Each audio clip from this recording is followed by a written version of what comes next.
finishing up the tune on this 2018 RA STI, and I just wanted to show you guys the difference between basically running a stock turbo on non-ethanol fuel, which is what we have here locally right now, and running a DOM XTR Blouch DOM XTR 1.5.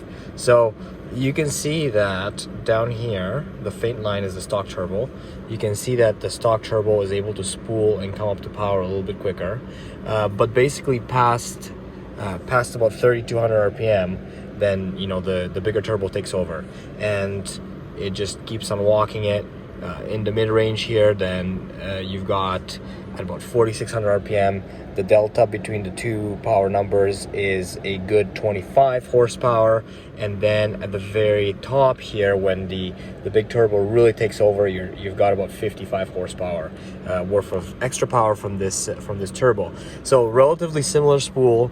I would say the spool between the two, the difference is about 300 RPM, and at the same time, you get about 55 more horsepower up top using the absolute same fuel. Other mods on this car is the top mount intercooler that's been upgraded. We also have a turbo back exhaust. It had a cat back when we tuned it on the stock turbo, and also fueling upgrades that are necessary. So the 1050 injectors and the Cobb fuel system, plus the Cobb fuel pressure regulator and the fuel pressure sensor. So those are necessary to get these kind of numbers out of the EJ motor, because otherwise it would run out of fuel up top.